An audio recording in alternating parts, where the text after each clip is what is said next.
یہی بات تھی جو شیخ عبد القادر جیلانی رحمۃ اللہ علیہ نے اپنی وصیت میں اپنے بچے سے کہی. 11ویں دینے والے ہیں، لیکن حضرت شیخ عبد القادر جیلانی کی وصیت اور تعلیمات کو کتنے لوگ ہیں کہ جانتے ہو؟ یہ جن مقامات تک پہنچے ہیں وہ کس چیز کی بدولت پہنچے؟ انہوں نے جو پیغام دیا وہ کیا تھا؟ اے میرے بچے، جس طریقے سے قرآن مجید میں حضرت لقمان کی نصیحتیں جو ہے نقل کر دی گئی ہیں، میں یہ عرض کروں گا بالفرض اگر قرآن حضرت عبد القادر جیلانی کے بعد نازل ہوا ہوتا تو شیخ عبد القادر کی یہ نصیحتیں بھی قرآن میں درج ہوتی. اتنی اونچی نصیحتیں ہیں. اے میرے بچے، اس حقیقت کو ذہن نشین کر لے، لا فاعل فی الحقیقت ولا مؤثر الا اللہ. اس کائنات میں نہ کوئی فاعل حقیقی ہے نہ مؤثر حقیقی ہے سوائے اللہ کے. کسی شے میں کوئی تاثیر نہیں اگر اللہ نہ چاہے. آگ جلا نہیں سکتی اگر اللہ نہ چاہے. پانی ڈبو نہیں سکتا اگر اللہ نہ چاہے. زہر ہلاک نہیں کر سکتا اگر اللہ نہ چاہے. کوئی چیز فائدہ نہیں پہنچا سکتی اگر اللہ نہ چاہے. تو در در پہ کیوں سر جھکاتے ہو؟ در در پر کیوں جبیں سائی کرتے ہو؟ سب کے سامنے کیوں ہاتھ پھیلاتے ہو؟ ایک اللہ سے مانگو، ایک اللہ کے سامنے زبین پر اپنی جبین رکھو. لا فاعل فی الحقیقت ولا مؤثر الا اللہ. نظر آتا ہے ہمیں کہ پانی پیاس بجھا دیتا ہے. پیاس بجھانے کی صلاحیت پانی میں نہیں ہے، اللہ کے اذن سے. کھانا بھوک مٹا دیتا ہے، بھوک مٹانے کی صلاحیت کھانے میں نہیں ہے، اذن رب میں ہے. دیکھیے یہی یقین تھا. حضرت موسیٰ علیہ السلام کا واقعہ یاد کیجئے. سامنے سمندر آ گیا ہے، قوم دیکھتی ہے پیچھے کہ گرد و غبار کا طوفان ہے. معلوم ہوا کہ فرعون اپنے لشکر سمیت آ گیا ہے. لشکر جب چلتا تھا تیز رفتاری کے ساتھ تو گرد و غبار کا جو طوفان اٹھتا تھا اس کا تصور کیجیے. اور لمحہ بلمحہ وہ قریب آ رہا ہے. پوری قوم نے کیا کہا؟ اے موسیٰ انا لمدرکون، اے موسیٰ ہم کو پکڑے گئے. قرآن مجید نے تو یہاں وہ باتیں نہیں لکھی ہیں، لیکن تورات میں یہ درج ہے کہ بنی اسرائیل جھگڑنے لگے، دست و گریبان ہو گئے موسیٰ کے ساتھ. موسیٰ ہمیں یہاں مروایا لا کر، اس سے تو ہم ہی بہتر تھے. وہاں کھانے کو ملتا تھا، زندگی تو تھی، بیگار ہم کر رہے تھے، موت تو نہیں تھی. اب جو کچھ ہوگا اس کا تصور کرو، جس طریقے سے ہمارے ٹکڑے اڑائے جائیں گے. تو لڑ رہے ہیں حضرت موسیٰ علیہ السلام سے. یہ تورات کی تفصیل ہے. قرآن میں صرف اتنا آیا ہے، پریشان ہو کر انہوں نے کہا انا لمدرکون، موسیٰ ہم تو پکڑے گئے. اس وقت موسیٰ کا جواب کیا ہے؟ کلا ان معی ربی سیہدین. نہیں، میرے ساتھ میرا رب ہے، وہ راستہ دے گا. بتائیے کہاں راستہ نظر آ رہا ہے؟ یہ ہے ایمان بالغیب. راستہ نظر نہ آئے تب اللہ پر یقین ایمان ہے. جیب میں پیسے ہوں اور تب دل کو اطمینان ہے تو ایمان کس پر ہوا؟ پیسے پر، اللہ پر نہیں. جب وسائل و ذرائع نہ ہو اور پھر یقین ہو کہ اللہ مسبب الاسباب ہے، وہ اسباب کا پابند نہیں ہے، وہ اسباب کا محتاج نہیں ہے، اسباب اس کے محتاج ہیں. اگر یہ یقین ہے تو اللہ پر ایمان ہے. یہ نہیں ہے تو تمہارا ایمان اسباب پر ہے، وسائل پر ہے، ذرائع پر ہے، مادیات پر ہے، اللہ پر نہیں. اس وقت کہاں راستہ تھا؟ کوئی راستہ تھا؟ سمندر ہے اور ادھر سے لشکر آ گیا ہے. کلا ان معی ربی سیہدین. اب دیکھیے ایمان کہہ دینا آسان ہے، ہوا معکم اینما کنتم، جہاں کہیں بھی تم ہوتے ہو اللہ تمہارے ساتھ ہوتا ہے. لیکن اس کا یقین قائم ہو جائے تو زمین و آسمان کا فرق واقع ہو جائے. یہی بات ہوئی حضور کے ساتھ. غار ہے، چھپے ہوئے ہیں محمد الرسول اللہ اور آپ کے وہ یار غار ابو بکر صدیق رضی اللہ تعالی عنہ. اقبال نے حضرت ابو بکر کی شان میں چند اشعار کہے صرف، لیکن واقعہ یہ ہے کہ بھاری بھاری نظموں پر اور قصیدوں پر بھاری ہے. طویل ترین نظمیں اور قصیدے ہوں ان پر بھاری ہے. ہمت او ابو بکر کی ہمت جو ہے کشت ملت را چو ابر، جیسے بارش سے کھیتی اپجتی ہے، ابو بکر کی ہمت اور عزیمت اس امت کو اسی طرح سینچنے والی ہے۔ ثانیے اسلام و غار و بدر و قبر، وہ دوسرے تھے اسلام میں، دوسرے پہلے کون تھے؟ انا اول المومنین، حضور فرماتے ہیں سب سے پہلا ایمان لانے والا میں، دوسرے ابو بکر۔ ویسے ہمارے ہاں یہ چلتا ہے اختلاف، حضرت علی پہلے ہیں کہ حضرت ابو بکر پہلے ہیں، لیکن اس میں بڑی خوبصورت تطبیق قائم کی ہے علماء نے، اور بہت صحیح ہے۔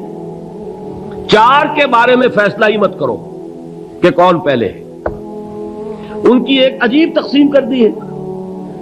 آزاد مردوں میں، بالغ مردوں میں سب سے پہلے ابو بکر، بچوں میں سب سے پہلے علی، خواتین میں سب سے پہلے خدیجہ، اور غلاموں میں سب سے پہلے زید ابن حارثہ۔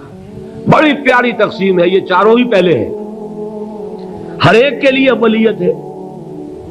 اور واقعہ یہ ہے کہ اگر زمانی اعتبار سے تعین ہوگا تو پہلے خدیجۃ الکبریٰ آئیں گی رضی اللہ تعالی عنہ، کسی اور سے بات کرنے کی نوبت بعد میں آ سکتی ہے، پہلے تو اہلیہ محترمہ سے بات ہوئی، آتے ہی پہلی وحی ہوئی ہے، ابھی تبلیغ کا حکم نہیں تھا۔ کس کو بتایا واقعہ؟ ابھی اپنی نبوت کی تبلیغ کا تو حکم ہی نہیں آیا۔ واقعہ کس کا ہے؟ وہ خدیجہ کا ہے۔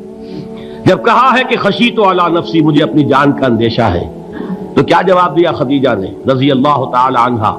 وہ صدیقۃ الکبریٰ ہے۔ صدیقات جو ہے خواتین، ان میں چوٹی پر خدیجۃ الکبریٰ ہے رضی اللہ تعالی عنہا، اور صدیق جو مرد ہیں ان میں صدیق اکبر ہے ابو بکر صدیق رضی اللہ تعالی عنہ، لیکن صدیقات میں چوٹی پر۔ جب حضور نے فرمایا خشیت علی نفسی، کیا فرمایا، کیا عرض کیا، کیسے تسلی دی؟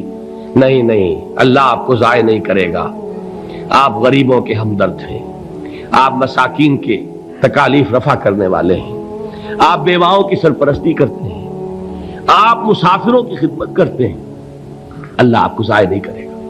یہ یقین ہے اس خاتون کے اندر۔ خیر وہ ایک علیحدہ بات ہو جائے گی۔ میرے دل پر حضرت خدیجہ رضی اللہ تعالی عنہ کی شخصیت کا بڑا گہرا نقش ہے، جو وہ کوئی اور ہی وقت اور موقع ہوا تو بیان ہوگا۔ بہرحال اقبال نے ایک مصرے میں جو چار اولیتیں جمع کر دی ہیں، ہمت او کشت امت را چو ابر، ثانی اسلام و غار و بدر و قبر۔ اسلام میں حضور کے بعد پہلے کون؟ ابو بکر۔ غار میں حضور کے ساتھ کون؟ ابو بکر۔ بدر کی رات اللہ کا رسول سربسجود، وہ جھاڑ، وہ گھاس پھوس کی جو جھوپڑی بنائی گئی تھی، اور وہاں تلوار ننگی لے کر پہرا دینے والا کون؟ ابو بکر۔ اور اس حجرہ عائشہ میں محمد کے بعد سب سے پہلے دفن ہونے والا کون؟ ابو بکر رضی اللہ تعالی عنہ صلی اللہ علیہ وسلم۔ وہ جو معاملہ میں سنا رہا تھا غار ثور کا، حضرت ابو بکر بھی حضور کے خیال سے لرز گئے ہیں۔ آپ کو یاد ہوگا کہ جا کر پہلے تمام جتنے سوراخ تھے انہیں بند کیا ہے، ایک سوراخ رہ گیا تھا جس کو بند کرنے کے لیے کوئی کپڑا نہیں تھا، وہاں اپنی ایڑی رکھی ہے، تب کہا ہے حضور سے تشریف لائیے، اور اپنے زانو پر حضور کو لٹایا ہے، اور وہاں کسی موذی جانور نے کاٹا ہے، حضور کی آنکھ لگ گئی تھی، اس وقت اس بل کے اندر جو بھی بچھو ہے کیا ہے واللہ عالم، اس نے کاٹا ہے، اس کی تکلیف کی وجہ سے ابو بکر کی آنکھوں سے آنسو ٹپک گئے، حضور کے چہرے مبارک پر پڑے ہیں، تو حضور جاگے ہیں، معاملہ کیا ہے؟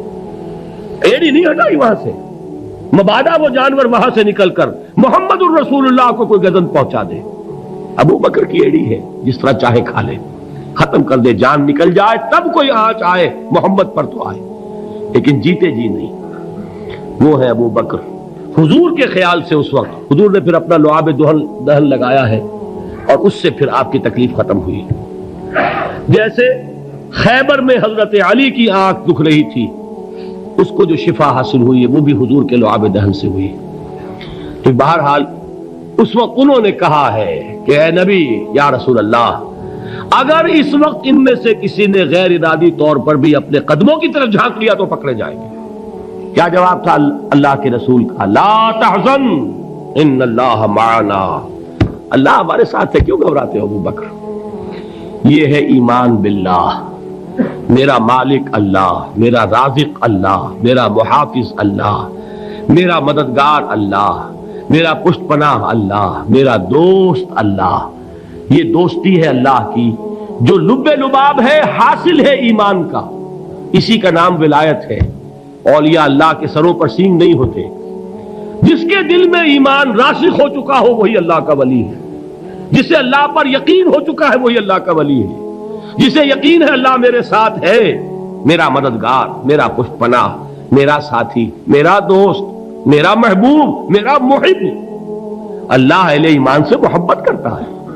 واللہ یحب الصادقین، ان اللہ یحب الذین یقاتلون فی سبیلہ صفا کانہم بنیان مرصوص۔ اللہ محبت کرنے والا، اہل ایمان محبوب، اور اہل ایمان محبت کرنے والے اللہ محبوب۔ والذین آمنوا اشد حبا للہ۔ آپ تصور کیجئے جسے یہ رشتہ ایمان یا رشتہ ولایت حاصل ہو جائے، الا ان اولیاء اللہ لا خوف علیہم ولا هم یحزنون، آگاہ ہو جاؤ، اللہ کے دوستوں کے لیے نہ کوئی خوف ہے نہ کوئی حزن ہے۔